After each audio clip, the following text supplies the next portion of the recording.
Okay, welcome back, Green Prix Goblins. I'm your race director, Mike Brakey. We've adjusted, changed, modified how we're going to execute our Goblins race. Not significantly. You guys are still going to see your drag, slalom, and circuit races, but we've made some changes that I felt like, one, it was enough to put out a new video, pull the old one back. It wasn't wasted time. You get the overall kind of style, the event, how it's going to work, but to also add a little bit, so I'm calling this a virtual team meeting, which will help so that when we get to the actual drivers meeting the day of the race, I just got to hit some highlights because I'm going to ask, did you guys watch the video? And everybody's head's going to go up and down. Oh, yes, we did. Okay. And this allows, if you want to go back and look at something or pull one of the pictures to talk about it as a team, you can do that. All right. And so this replaces the original video, if you will. So let's start with kind of the arrival on the scene. We're trying to make this a less chaotic environment. And so Michael Walton at Green Spaces put this together. The top picture, this red area is pits and the racetrack itself. The green area for spectators, okay, and we're going to have bleachers, same place we had last year, and up at the far end of the track as well. And you can stand along this Riverfront Parkway to watch as well for the parents, family members, etc. And then this yellow area is going to be reserved for our volunteers, because last year we kind of ran out of space for them, and they're taking their time and effort to come help us. We want to give them a place to park nearby. So here's the overall flow. You come in either direction on Riverfront Parkway, and we're going to have an entrance set up, and this should be signed pretty well, I'm hoping, so that it's clear. So you come in, get off of Riverfront Parkway, and what we're going to do is have the vehicles in support of that team stop, get the registration process going, give you your information packet. And then a change is one, again, this is event staff, no spectators, nothing else. One of your team vehicles, let's say you have three, two full of kids, one full of stuff. The one full of stuff should pull in, and we're going to allow one team vehicle, support vehicle, to park under the bridge on the west side of what is the large pit area. And then the teams can pit here. So you're not having to run back and forth as much. Okay. Other support vehicles park along Riverfront Parkway. If you have to use this public parking, so be it.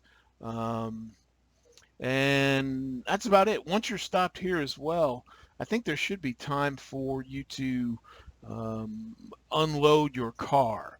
If one of the vehicles is full of all the support, all the spare parts, all that stuff, but a second car is maybe towing a small trailer, or it's a pickup, you can jump people out, get your car out, move it over to the pits as well, and try to expedite this process. We've split up the two groups, and I'll explain that more in a minute, and then you exit out this way to unclog. And we may push people into this area just to make sure. What I don't want is having folks stuck out on Riverfront Parkway and getting rear-ended. And we may be able to double up the lines here, but to try to perhaps a vain attempt, but at least an attempt to smooth out the registration, the initial arrival, because that's always chaotic. And so if you want to remind parents, support folks, there's a huge public parking area right here, feet away, just beside the baseball stadium. Okay. All right. Thanks, Michael, for putting that together. All right, so let's go to the schedule. And I've got about 1,000 things opened up here, so chances are I'm going to pick the wrong one. I did not. All right, the schedule has been amended. It'll be the new one posted on Green Spaces. It'll also be in your information packet. And here it is here. Now, I will say, is there a chance we may have one little massage between now and the race? We're about 2 weeks out, time stamping. Maybe, but I doubt it. Okay, so registration starts Group A, registration Group B, just to try to give a little bit of decompression there, right? And again, if you're a little bit late and you're in Group A, just get there when you can. Once that's done, then we start the tech inspection presentation process. And that's really as in an as-ready status. Hopefully Group A will be ready because they're there a little bit sooner. But again, as ready and get those knocked out. Okay, so the question is, who's in Group A, who's in Group B? There it is right there on the screen. The Group A, Group B only applies to the circuit races. but it also helps with that arrival flow. So Group A, Lookout Valley Black, St. Pete Electric Eels, Westview, Nolan Brown. You guys can read those. 7 cars, 7 teams per group. That only applies to your arrival and the circuit races after lunch. Because what we've done change-wise is for the drag and slalom races, we're going to do all 14 teams at once. And no, that doesn't mean 14 cars line abreast, ready, go, because that would be catastrophic. But you'll see as I show you the picture, and I've actually built the round robin schedule. Every team will race every other team. Right? So you're going to get 13 drag races, 13 slalom races. While I'm thinking about that, I think I put it on here. Just FYI, I always get the question about points. Okay, what we did was we broke the points up. 50 points for the presentation. We're going to go 2 points for a drag race win, 2 points for a slalom win. So there's 13 of each, 26 total. If one team somehow wins every single heat they're involved in, they get 52 points. But you can see the kind of the equivalency. And then for the circuit race, we're going to go whoever has the lowest elapsed time, the fastest car across all 3 of those races gets 50 points. So there's 3 pieces, all basically 50 points. Presentation, drag and slalom, circuit racing. Okay, let's look at the course map.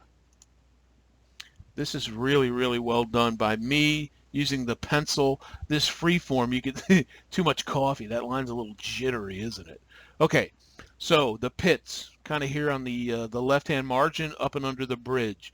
We moved this down to the right a little bit to better allow for spectators along the parkway and where we have the bleachers set up as well. It also gives us a much larger staging and driver change area.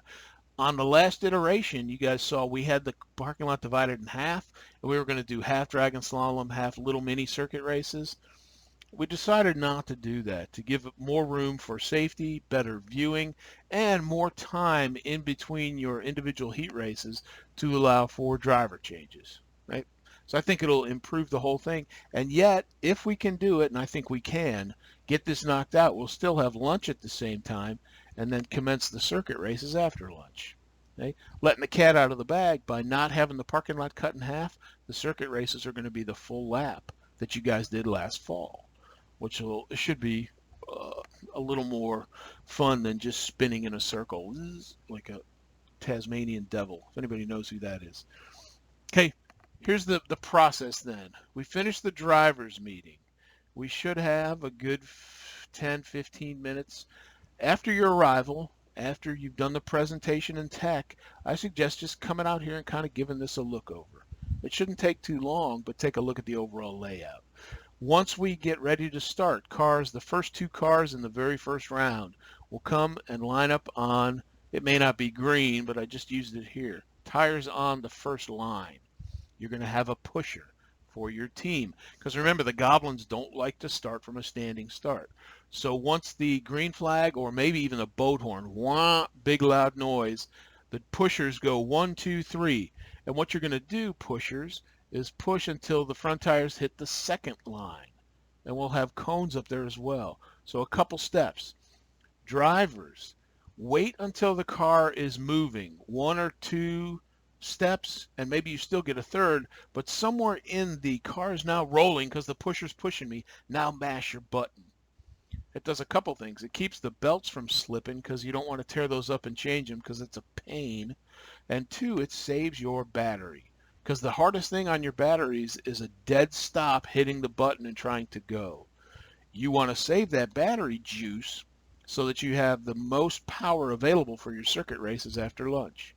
Yes, we will have 1 hour charging still. Okay, so horn, signal, whatever it is, 1, 2, 3 steps, let go, drag race to the finish line. Here's the white line. Once you hit that white line, stop, not stop, slow down and ease your way around.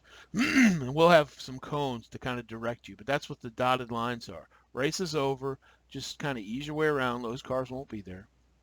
And we'll get you set up to do the slalom going back the other direction. We're going to have judges at the finish line. They're going to determine the winner of the race. Winner gets 2 points. Loser gets no points. Set up here, same thing. Blah, boat horn, 1, 2, 3 steps. Somewhere in the second step, mash the button. Save your battery juice, but get going. Here's the slalom, right? Slalom, you just alternate sides of the pylons. Now, these are excellent representations of pylons, are they not? But what we're also going to do is set them up like this. So you guys have seen the pylons before. They're all over the track when we're there.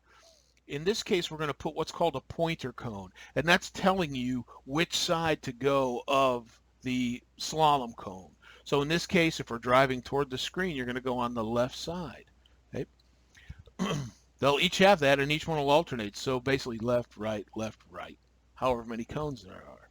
Now, while we're talking about the cones, if you knock a cone over in the course of the slalom race, you are going to be disqualified for that individual race. Okay? The cones are going to have a white box around them with chalk. If you, by some miracle, bump the cone, but it stays standing, and it stays inside the white box, no penalty. If you knock the cone completely out of the white box, it's the same as knocking it over, disqualified for that individual slalom race. So my suggestion would be give those cones just a little bit of room so that you're not, trying to cut it by half a tiny millimeter or thousandth of an inch so that you don't hit the cones. It's a drag race with curves. I've said that before.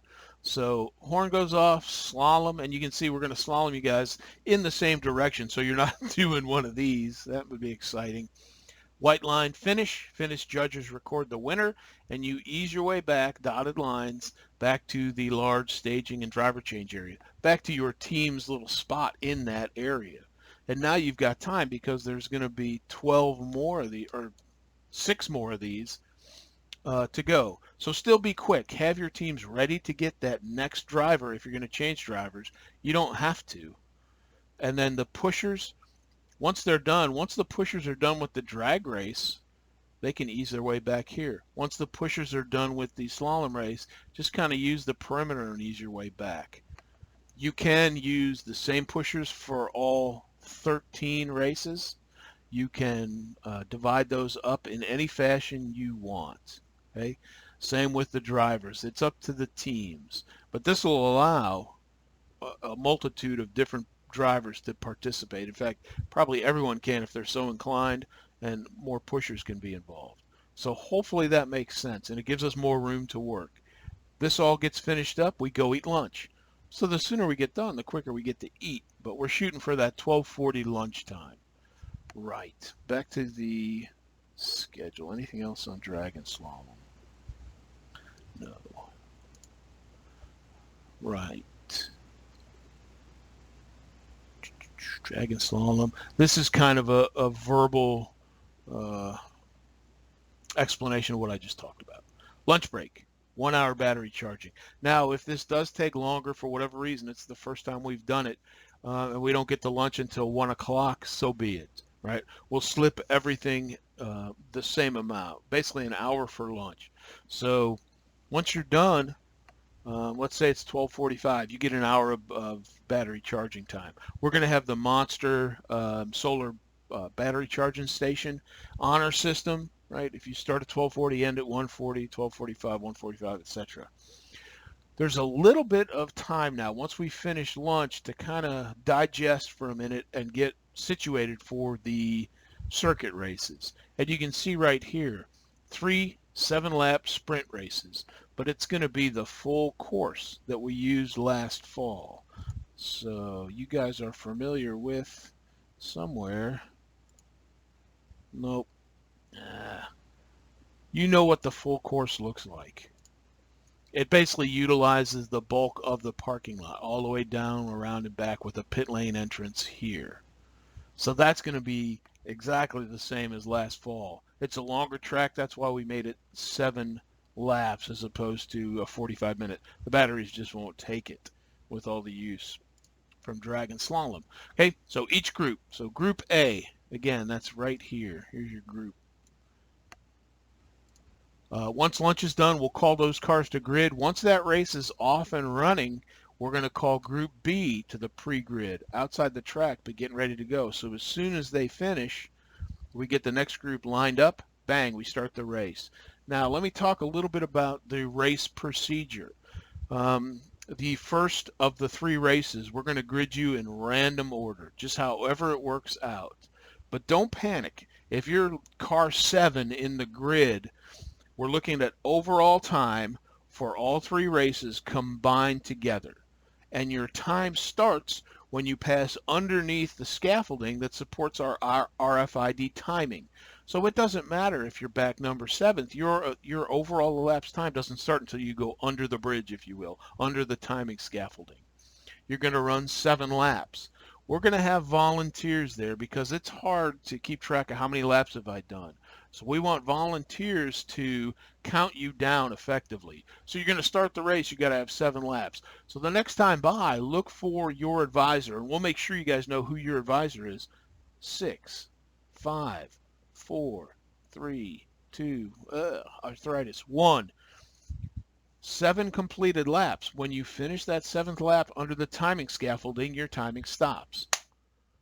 And then we'll do the same for race number 2, race number 3, add those all together, and the smallest, shortest elapsed time is going to be the winner. And then we'll break the points down from there, 2nd, 3rd, 4th, etc.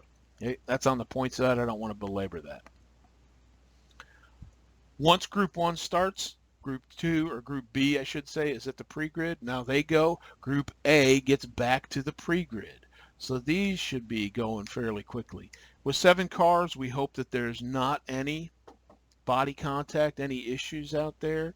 If talking to the workers, for some reason we have to throw a red flag, what we'll do is kind of reconvene. Whatever that last completed lap was, we'll restart you guys with a rolling start to pick it up from there, because it shouldn't be a penalty if like the wind blows the course away like it did for us last spring.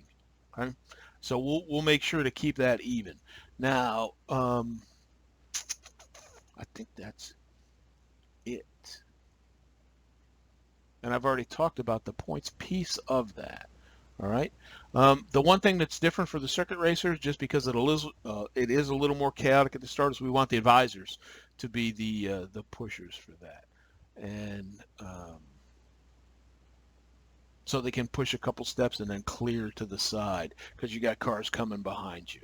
Right. So student pushers for the drag and slalom, advisor pusher 1 for the start of the 3 circuit races. 7 completed laps. Now I can see the question at the drivers meeting. It's a good one. What if for some reason my team, we have a mechanical issue that somehow fixes itself and we're a lap behind? Well, it's all based on completing 7 laps. So that's why we're going to have the volunteers counting you down. So if you guys, for whatever reason, we get team X that's 1 lap behind, they still need to finish that final lap. So when you get the checkered flag after completing 7 laps, get off to the side of the course, ease your way back to the pit lane entrance, but think that there may be still 1 car out there trying to finish their last lap so that we don't block them. Okay?